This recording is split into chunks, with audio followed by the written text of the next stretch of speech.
Bueno, uy, se escucha muy alto, ¿no? Vale. Sí, un poco. Bueno, bienvenidos, ya se ha dado la bienvenida a David, pero ahora yo, pues no puede ser menos. Y bienvenidos también vosotros, Cristina y Juan Francisco. Bienvenido, muchas gracias por estar aquí y por aceptar, obviamente, hacer la entrevista. No, muchas gracias a vosotros, es un placer tener este evento, acogerlo en nuestra casa realmente. Y bueno, y muchísimas gracias a todos por acudir porque realmente hay mucha gente, así que nada, un placer. Vale, bueno, pues empezamos con una pregunta para Juan Francisco. Como presidente de AELPA, ¿qué percepción tienes sobre el tipo de viajero que visita Las Palmas de Gran Canaria? ¿Ha cambiado este tipo de perfil de turista en los últimos años? Bueno, yo creo que bastante y rotundamente, sobre todo en el último año, en el año 2023.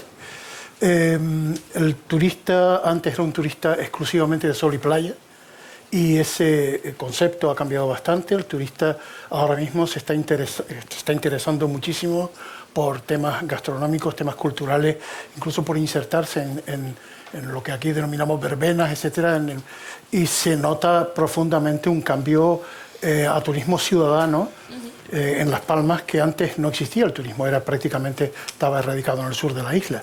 El cambio yo lo percibo claramente.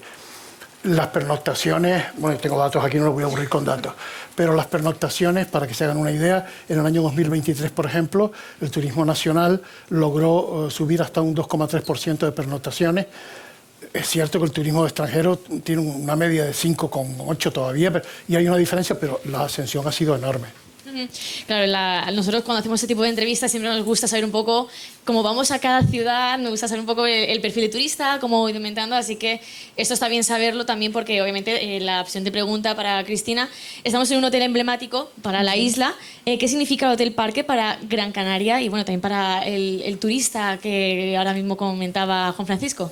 A ver, yo en este caso no hablo por mi boca, por así decir, porque evidentemente mi acento me delata, no soy de aquí, no soy canaria, pero llevo poco más de un año viviendo aquí y lo que sí que se percibe en este hotel y la historia que tiene es que es un edificio emblemático para la ciudad, porque históricamente al final la orografía ha cambiado mucho en los últimos años, pero estaba en la entrada de la ciudad, entonces siempre ha sido como el primer anfitrión, ¿no? Que se encontraba el viajero, que cuando antes realmente los barcos llegaban al muelle, el primer edificio importante a nivel de hotel, por lo que yo tengo entendido, es el Hotel Parque. Y luego, aparte, su historia está también muy vinculada al movimiento social de la ciudad. Al final, su cafetería era como un sitio en el que se reunían pues, los intelectuales de la época y realmente había como mucha vida. He oído hablar de guateques que se celebraban aquí, de fiestas, de bailes, así que yo creo que es un sitio que tiene mucha vinculación con la ciudad y eso es algo que creo que es muy especial porque muchas veces los hoteles están como, parece como hacia afuera, ¿no? Mirando hacia el que viene. Pero yo creo que este hotel tiene historia para la propia ciudad y para los propios ciudadanos que muchas veces han compartido aquí momentos especiales, ¿no? Celebrando pues, sus eventos familiares, ¿no? Comuniones, bodas y demás. Entonces yo creo que esa es la parte que más vincula al hotel con la ciudad. Como decías, tú no eres de aquí, pero al final estar en un hotel tan emblemático ha hecho que también te integres a la perfección. Sí, bueno, en eso estoy, realmente estoy aquí enraizándome, canarizándome, me dicen que estoy, todavía en el acento no se nota, pero bueno, poco a poco. Y sí, porque se siente como de otra manera, ¿no? Es un sitio que te acoge y, bueno, aparte tengo la suerte de que el equipo de este hotel es un equipazo y me han tratado muy bien desde la llegada, así que en ese sentido estoy encantada de la vida. Bueno, ahora una pregunta para los dos, si quieres contestas Juan Francisco primero. Un reciente informe titulado La población de Las Palmas de Gran Canaria ante fenómeno turístico señala preocupaciones sobre el alquiler vacacional, como el aumento del precio de la vivienda y la dificultad para encontrar viviendas de alquiler. ¿Cuál es su posición respecto a esta problemática y cómo afecta al turismo y a los hoteles de Las Palmas? Una pregunta un poco complicada. Vamos a ver, AELPA nunca ha estado en contra del alquiler vacacional legalizado, aclaro, en ningún aspecto. Pero lo que sí es cierto es que el alquiler vacacional ha tenido un desenfoque total, no está legislado y es una competencia absolutamente desleal bueno, no sé si Cristina opinará lo mismo, sí. Es una competencia absolutamente desleal con hoteles, tanto con la sección hotelera como extrahotelera de la isla. Luego está también el enfoque del alquiler vacacional dentro de lo que es la población local. El turismo siempre está creando problemas que pueden resultar negativos desde un punto de vista enfocado hacia lo que puede ser una degradación de patrimonio o degradación ambiental. Entonces, todo eso hay que combatirlo, fundamentalmente porque nosotros vivimos del turismo, o sea, tenemos una función creativa, sobre todo por lo que representa para el PIB canario. Recuerden que cuando, por ejemplo, en Egipto hubo aquella crisis de guerra y para ellos representaba solamente el 15% del PIB, el país casi se hunde. O sea que imagínense lo que podría ocurrir. O sea, hay que defender que el turismo no es negativo. Y eso hay que crear. Pero claro, si creamos un problema local en comunidades de vecinos, con el tema del alquiler vacacional, que la gente tenga que emplear, por ejemplo, un 45% de su nómina para conseguir un alquiler, teniendo que falsificar nóminas incluso para poder acceder a él porque los requisitos son impensables. Entonces, todo eso crea una situación que, por supuesto, no es culpa del turismo, es culpa también de una situación gubernamental. Pero claro, hay que apartar todo lo que es el tema negativo de la vivienda vacacional y evidentemente la única forma es valientemente legislarla y ponerla en las mismas condiciones o por lo menos que ellos tengan las mismas restricciones y obligaciones que tenemos nosotros. Eso creo que es fundamental. ¿Quieres aportar algo al respecto? Sí, bueno, al final estoy totalmente de acuerdo con lo que dice Juan Francisco. Evidentemente, el sector hotelero está supeditado a un montón de normativas, de impuestos, de una regulación que hay que cumplir para sacar la industria adelante, ¿no? La industria turística adelante. Y estos alquileres vacacionales, siempre y cuando no estén regulados, pues bueno, son un caldo de cultivo para la competencia desleal, para atraer un tipo de turismo que igual no es el que nos interesa. Y luego, por otra parte, no tengo datos realmente al respecto de en qué momento ha llegado a empezar a ser un problema, por decirlo de alguna manera, aquí. Pero yo creo que todo el mundo a nivel nacional conoce otros casos de otras ciudades en los que la gentrificación ha sido un problema grave y que al final eso sí que acaba derivando en un rechazo hacia el turismo, pero porque trae no solo un problema para el propio sector por competencia desleal, sino porque a nivel social, para los ciudadanos de la ciudad, se convierte en un problema. Lo que decíamos, ¿no? Los alquileres suben, barrios que se despersonalizan porque realmente ya no están enfocados al ciudadano, sino al que viene de fuera y se convierte en una especie de parque temático de lo que es un casco antiguo. Entonces eso hace que las ciudades se despersonalicen, se llenen de turistas de una manera como muy invasiva. Entonces, eso, bien regulado, pues yo creo que hay pastel para todos, ¿no? Como se suele decir. Y porque son alternativas a un tipo de alojamiento diferente, que está muy bien, pero creo que no hay que dejar de lado la profesionalización del sector y estamos en el reino del turismo realmente. Entonces, yo creo que es importante que desde el punto de vista gubernamental se ponga el foco ahí para que todo el mundo esté tranquilo al respecto de la oferta de alojamiento que se da en cada ciudad. Sí. ¿Se ha roto algo? No pasa nada. Creemos que no. Que suelo romper cosas. Entonces, retomo el tema. Lo importante de esto es solución.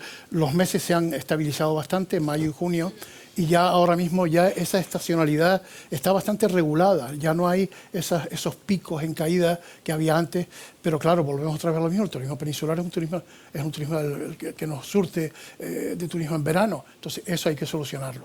Pero yo iría más a otra cosa o poner el acento en las infraestructuras de la isla. O sea, creo que es importantísimo, porque tanto la seguridad como la limpieza, como todo, son percepciones.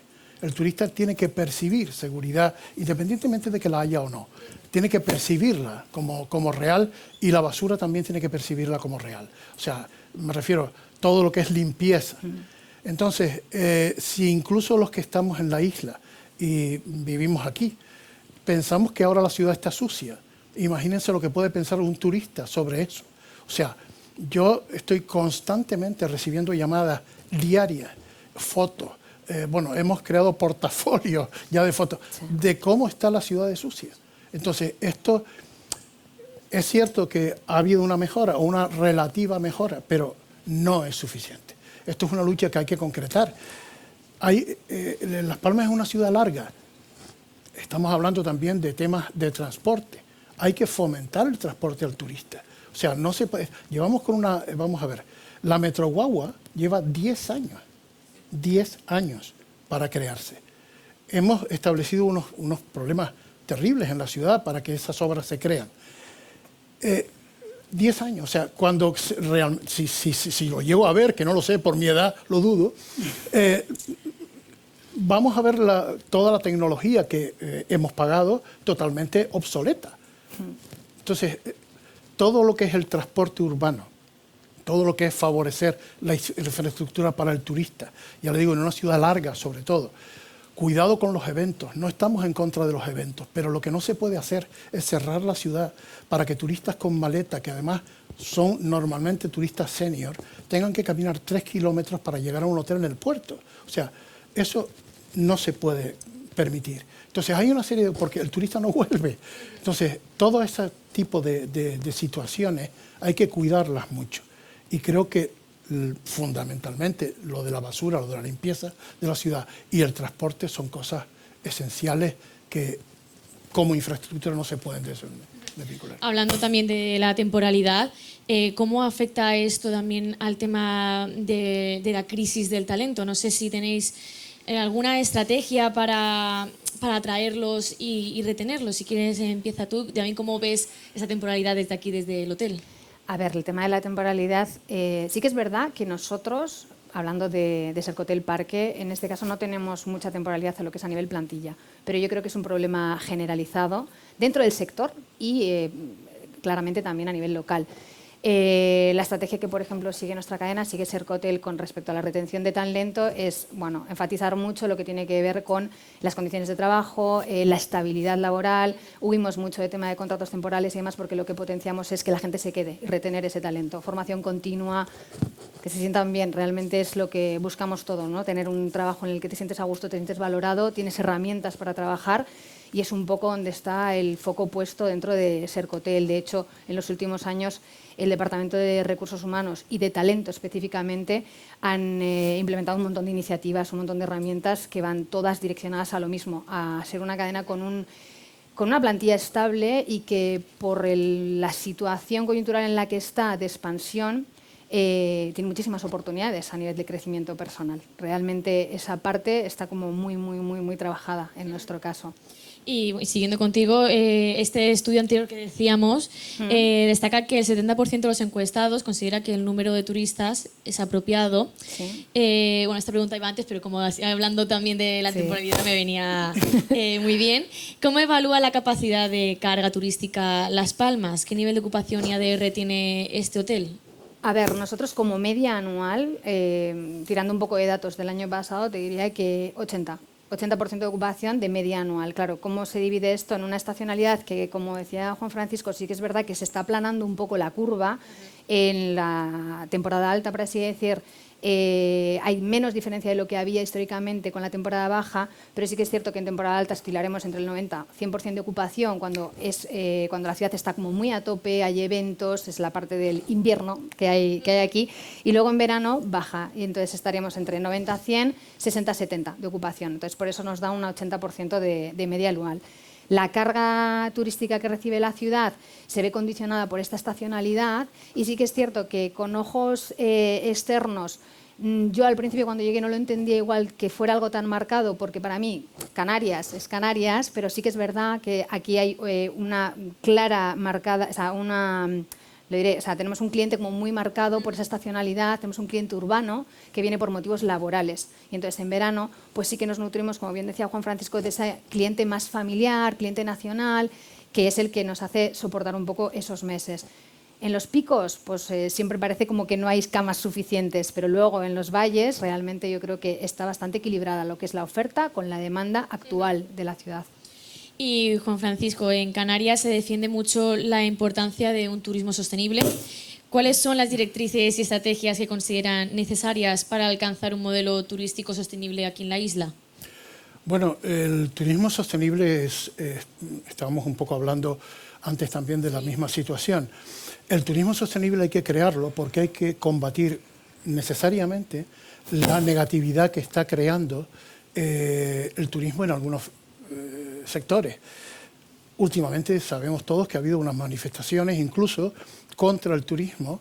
Claro, no podemos llegar al antiguo eslogan de Yankees go home con el turismo. O sea, eso no se puede crear. O sea, tenemos que fomentar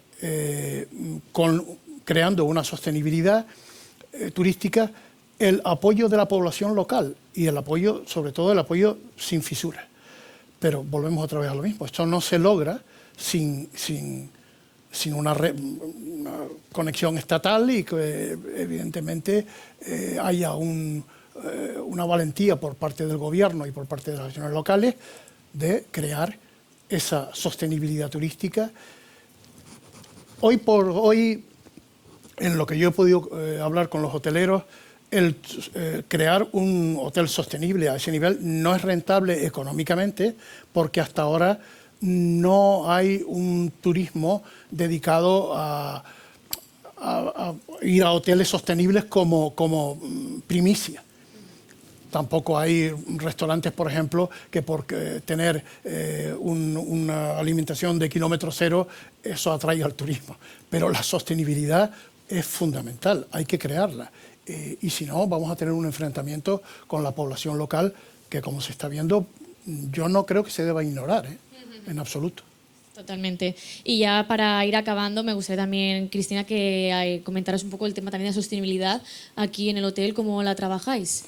A ver, nosotros lo mismo que comentaba, que tenemos un programa muy marcado respecto a la retención de talento, el enfoque de ir implementando medidas que nos conviertan no solo en un hotel sostenible, sino más allá de eso, se lleva implementando ya desde los últimos años. Al final es una tendencia que no se puede parar, que es el único camino hacia el que ir. Entonces nosotros, en lo que es llevado esto un poquito a tierra, tiene que ver en los materiales que utilizamos, los productos que se utilizan como limpieza, los amenities que sean biodegradables, ir de camino a una paulatina eliminación del plástico, ¿no? Que al final es como la parte más visible de lo que todos tenemos en la cabeza a nivel de usuario, que es como el malo de la película ahora mismo. Entonces, teniendo en cuenta que el turismo ya es una industria que genera muchísimo residuo, tenemos que ir en el camino de neutralizar todo el residuo que podamos, ¿no? Entonces, todo pasa por reducir consumos energéticos, materiales más sostenibles, materiales más ecológicos. Yo creo que a nivel social estamos todos cada vez más educados, ¿no? Y tenemos el ojo más entrenado para ver esas cosas. Y que aunque, como decía Juan Francisco, igual todavía no existe un nicho de turismo específico, acabará pasando. Yo creo que la tendencia es que eso nos acabe penalizando si no nos subimos. Y es que a nivel social tampoco nos queda otra. O sea, tenemos que cuidar el entorno, los recursos naturales, y hablando de sostenibilidad no solo medioambiental, sino de modelo turístico sostenible, creo que una cosa está muy ligada a la otra. Entonces, o nos convertimos en una industria más sostenible o no será un modelo turístico sostenible. Pues hasta aquí esta reflexión, esta entrevista, así que muchísimas gracias, Cristina, Juan Francisco. Gracias a seguimos vosotros. con el Congreso y con la primera ponencia del día. Muchas gracias. Gracias.